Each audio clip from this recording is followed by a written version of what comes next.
کہ چلیے ہمارا بھی کچھ حصہ تھا اس تلاشی میں مدد دینے میں، تو اس پر ایک کمیشن قائم کیا گیا تھا، جسٹس جاوید اقبال صاحب اس کے سربراہ تھے، بڑے معتبر لوگ اس کے رکن تھے۔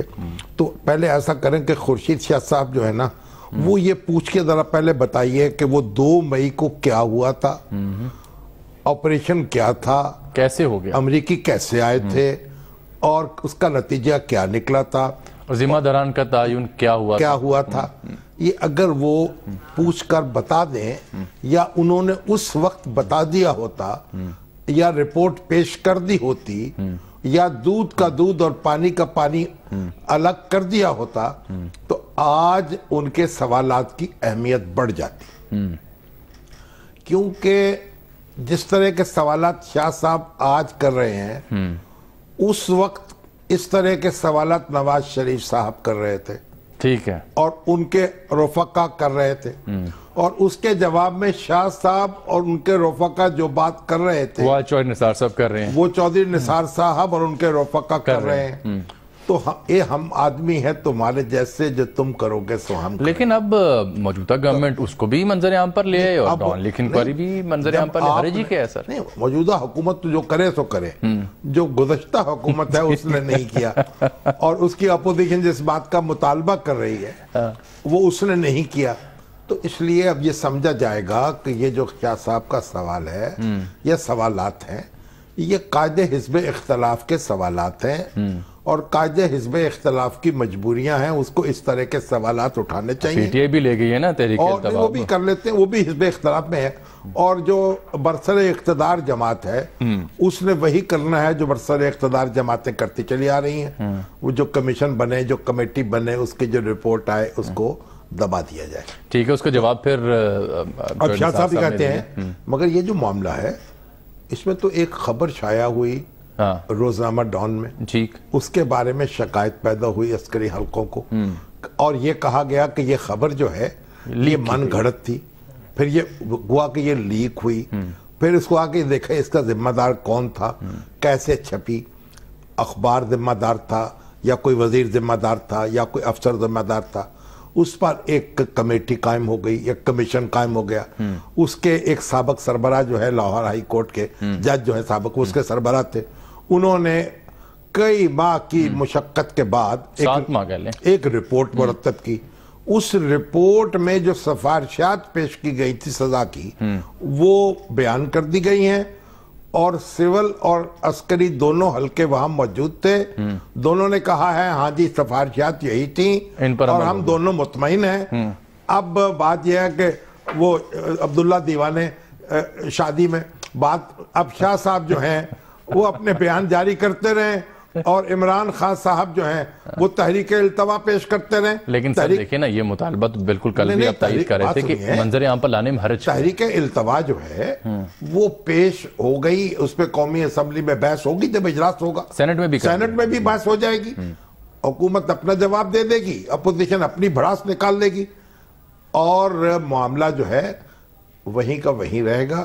یعنی پہلی بات یہ کہ یہ معاملہ حل ہو چکا ہے، سول اور ملٹری کے درمیان ایک بالکل ٹھنڈ پڑ چکی ہے۔ اس موضوع پہ آتے ہیں، وہ ذرا تفصیل سے ہم نے بات کرنی ہے اس پر، کیونکہ اس کی گتھیں کچھ اور طرح سے۔ جو لوگ چاہتے تھے کہ یہ معاملہ آگے بڑھے، وہ حسب توفیق اس پر تیل چھڑک رہے تھے، ان کے ہاں صف ماتم بچھی ہوئی ہے، اس میں ہمارے بھائی بند بھی شامل تھے۔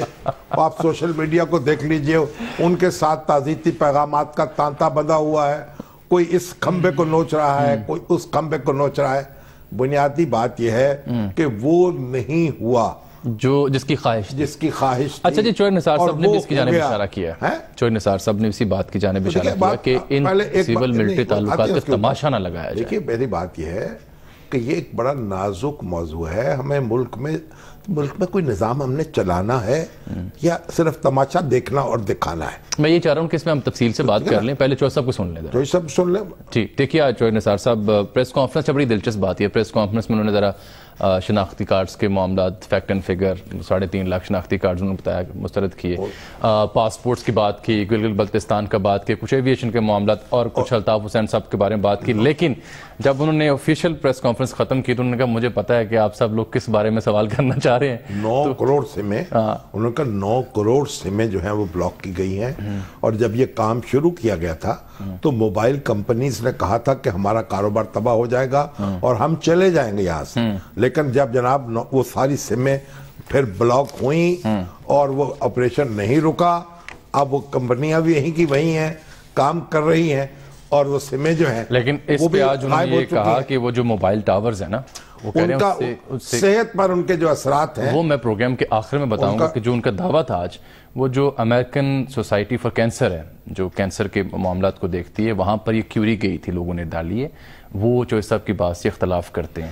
لیکن اس میں ہم بات کریں کہ موضوع وہ نہیں ہے، وہ موضوع اور ہے. انہوں نے کہا کہ اس کے اوپر سب لوگوں کو اکٹھا کریں گے، اس پہ ڈسکشن کریں گے. کوئی اقدام نہیں کیا، ابھی تو ڈسکشن کا اعلان کیا. پہلے تو انہوں نے اعتراف کیا نا، پہلے تو اعلان کریں کہ یہ نقصان دہ ہیں. نہیں، یہی غور کرنے کے لیے کہ نقصان دہ ہے. اس پہ میڈیا کے لوگ بھی ہوں گے، ماہرین بھی ہوں گے، کمپنیوں کے نمائندے بھی ہوں گے، اور دوسرے جو اور ان کا شوکت خانم کے لوگوں کو بلائیں گے، ہسپتال کے آغا خان سے بلائیں گے، king Edward medical college university سے لوگوں کو بلائیں گے، سب مل کے بیٹھیں گے تب فیصلہ ہوگا. پہلے تو ذرا یہ سول ملٹری تعلقات اور ڈان لیگز بات کرتے ہیں. ابھی پہلے دیکھیے سر کہ سول ملٹری تعلقات اور ڈان لیگز کے اوپر انہوں نے کیا اظہار خیال کیا.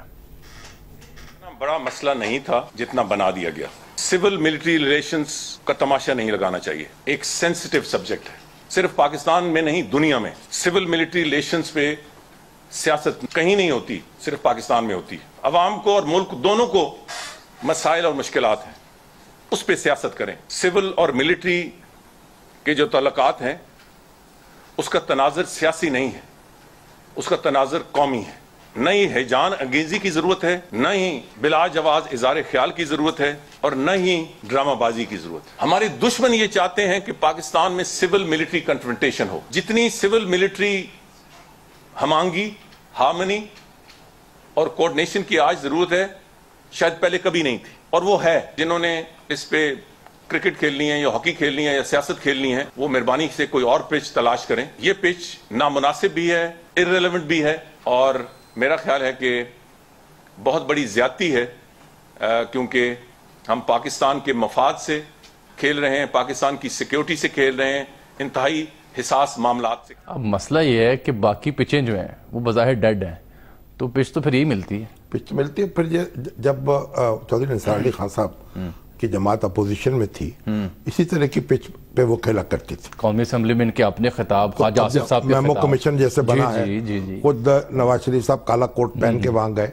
اور حسب توفیق چکے چھوکے چودھری نثار علی صاحب نے بھی لگائے، خواجہ آصف صاحب. ان کی جو مشہور زمانہ تقریر ہے قومی اسمبلی پہ. اصل دیکھیے بات یہ ہے کہ کوئی ایسا وقت آنا چاہیے کہ اپوزیشن میں ہوں آپ یا حکومت میں ہوں، آپ کے سکے ایک طرح کے ہوں. یہ جو ہے اپوزیشن میں ہے تو حکومت کو ہر طرح سے جج کرنا ہے، اور حکومت میں ہے تو اپوزیشن کو کوئی بات نہیں سننی. یہ رویہ تبدیل ہونا چاہیے.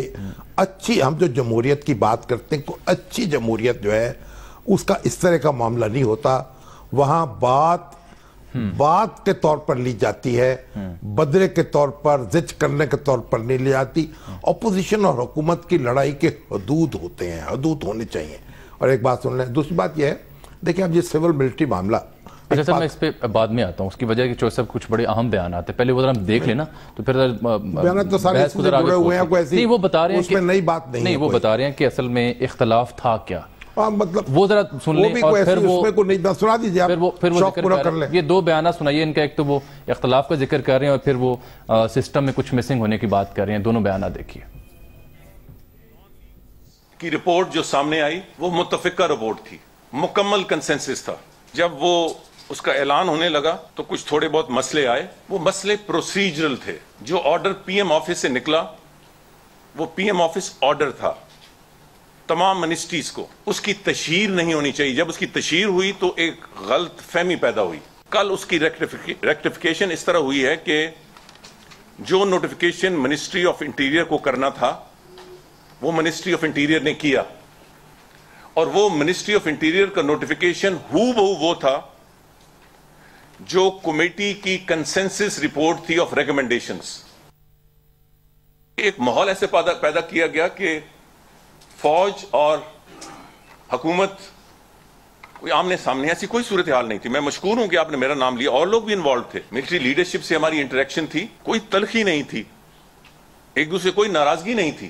اور ایک میچور ڈیموکریٹک کنٹریز میں یہی ہونا چاہیے. بات چیت کا سلسلہ جاری رہا. میرا خیال ہے کہ there is something missing in the system. اگر کوئی غلطی ہو جائے, غلط فہمی ہو جائے, بلیٹنٹ قسم کا نقصان. اب ہے سر وہ بحث, وہ مسنگ کیا ہے؟ وہ مسنگ تو وہی تھا یہ ابھی تک جو پرویز رشید صاحب کی جب سرزنش پر اتفاق ہو گیا متفقہ طور پر, اور کچھ طارق فاطمی صاحب کی سرزنش. نہیں وہ کہہ رہے ہیں اوورال سسٹم میں کچھ مسنگ ہے جس کی وجہ سے یہ تلخی اور تناؤ پیدا ہوتا ہے. سسٹم میں مسنگ اس لیے ہے نا کہ اگر ایک انٹرنل آرڈر آیا ہے تو اس پہ فوری طور پر ایک ٹویٹ آ گئی. دیکھیے یہ جو جلدی سے جب آپ کو غلط فہمی ہوتی ہے, کہیں مولانا مودودی نے اس طرح کی بات لکھی ہے کہ اگر آپ کو کسی سے محبت ہو تو اس کو لقوہ بھی ہو جائے تو آپ سامنے کہتے ہیں کیا ادا ہے آپ. اچھا. اور اگر آپ کو کسی سے آپ کو محبت نفرت ہو تو اس کا چہرہ جو ہے اچھا بھلا جو آپ کو ٹیڑھا ٹیڑھا نظر آتا ہے. ٹھیک. تو یہ اصل بات یہ ہے کہ اس وقت جب یہ ڈان لیکس کا معاملہ اٹھا ہے, اگر نارمل حالات ہوتے, وہ ایکسٹینشن کا مسئلہ اس طرح زیر بحث نہ ہوتا اور راحیل شریف صاحب کے اور حکومت کے درمیان اتنے فاصلے نہ ہوتے, تو ایک تردید سے یا وضاحت سے یہ معاملہ ٹل جاتا, بلا ٹل جاتی. لیکن کیونکہ وہ دل جو تھے دور تھے, اس لیے اس کا پھر یہ جو بات تھی اس کا بتنگڑ بن گیا. حالانکہ ہمارے جرنلزم میں دیکھیں پروفیشن میں اس طرح کی بہت سی خبریں چھپتی ہیں, تردید بعد میں تردید آتی رہتی ہے, اتنا سیریسلی اس کو لینا نہیں چاہیے. لیکن بہرحال جب دلوں میں فاصلے ہوتے ہیں تو پھر یہ صورت پیدا ہوتی ہے. اب ایک بات تو یہ ہمیں دیکھنی ہوگی کہ ہمیں کوئی عدالتی انتظام کرنا ہوگا, یعنی مستقل حل. نیشنل سیکورٹی کمیٹی اس وقت بنائی ہوئی ہے. پہلے کبھی نیشنل سیکورٹی کونسل بنتی رہی, کبھی defence committee of the cabinet بنتی رہی. اب نیشنل سیکورٹی کمیٹی ہے, وزیر اعظم اس کے سربراہ ہیں, لیفٹیننٹ جنرل ناصر جنجوعہ اس کے ایڈوائزر ہیں, اس کے ایگزیکٹو آفیسر ہے. اس طریقے سے مسلح افواج کے سربراہ اس کے رکن ہیں, اہم وزارتوں کے سربراہ ان کے رکن ہیں. تو اب ہونا تو یہ چاہیے کہ یہ جو وزیر اعظم کے اور چیف آف آرمی اسٹاف کے درمیان سارے معاملے ہوتے رہتے ہیں, اس کی بجائے آپ اس کمیٹی کا اجلاس بلائیں, یعنی اپروپریٹ فورم پہ فورم جو موجود ہے. تھوڑی سی اس کی مزید آپ سے ہم وضاحت چاہیں گے, لیکن ایک بریک نہ لے لیں سر تھوڑی سی. ایک بریک کے بعد اسی معاملے کو آگے لے کر چلتے ہیں.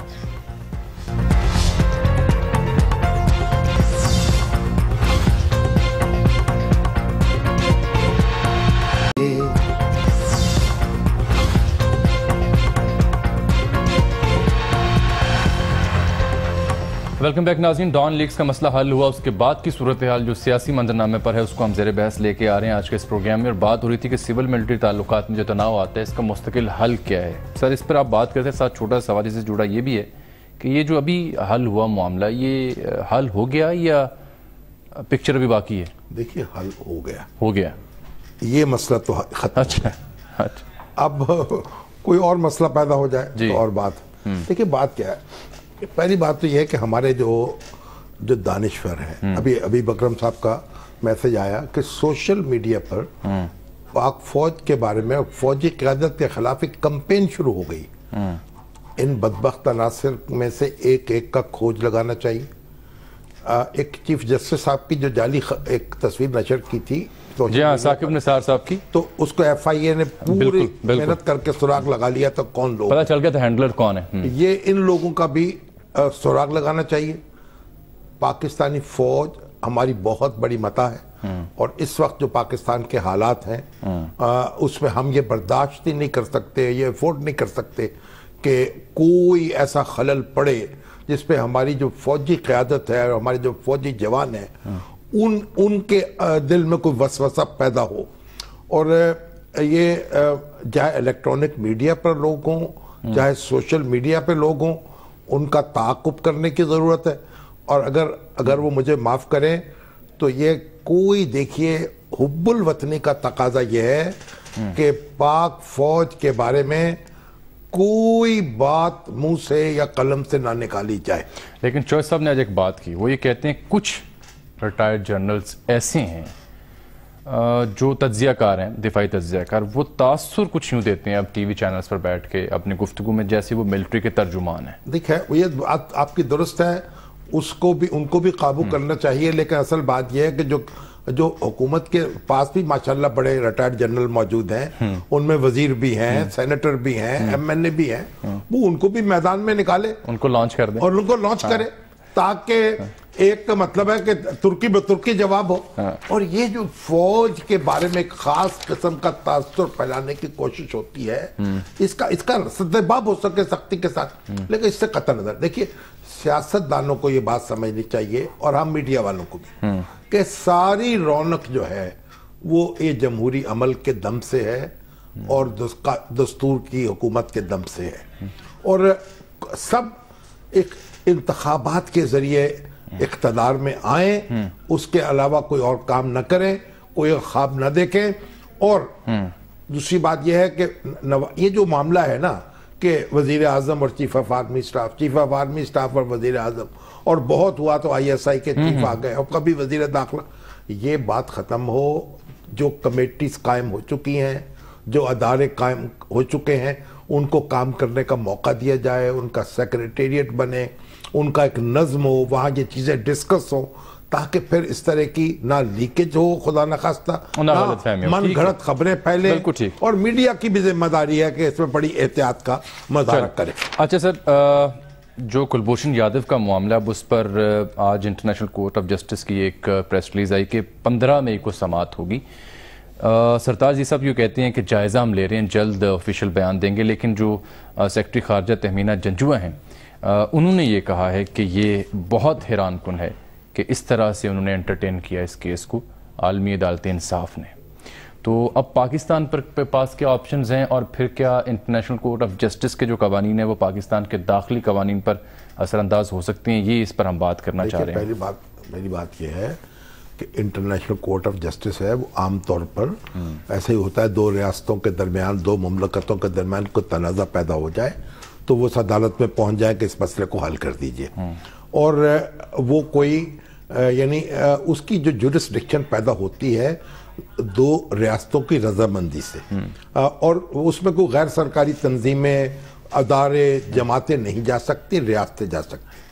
اب اگر ایک ریاست کو دوسری ریاست سے شکایت پیدا ہو تو اس کی حدود کیا ہے؟ اب انڈیا کا بڑا موقف دلچسپ ہے. اب کلبھوشن کے معاملے میں تو وہاں پہنچا ہے وہ, لیکن کسی اور معاملے میں اس کا موقف یہ ہے ہم تھرڈ فورس جو ہے اس کو تسلیم نہیں کریں گے. مسئلہ کشمیر ہو, نہ مسئلہ کشمیر کے معاملے میں نہ اقوام متحدہ میں جائیں گے, نہ سیکورٹی کونسل کا کوئی بات کرنے دیں گے, نہ کسی کی ثالثی قبول کریں گے, اور نہ کسی انٹرنیشنل کورٹ آف جسٹس میں جائیں گے. آئی سی جے کے معاملے پہ بھی 10 اگست 1999 کو پاکستانی نیوی کے ایئر کرافٹ مار گرایا تھا بھارت نے غلط فہمی کی بنیاد پر. اس میں پاکستان انہیں لے گیا تھا اسی پلیٹ فارم پر, وہاں بھارت نے یہی موقف اپنایا جو آپ ابھی بتا رہے ہیں. ٹھیک ہے نا, تو بھارت نے یہ جو موقف اپنایا ہے, میں کہا اس کو اس موقف پر قائم رہے تو چلیے مسئلہ کشمیر بھی وہاں لے کے چلے جائیں. اچھا, اب سعد رسول صاحب بیرسٹر ہمارے اور تجزیہ کار بھی ہیں لاہور نیوز کے لیے, نامور قانوندان بھی ہیں, وہ موجود ہیں.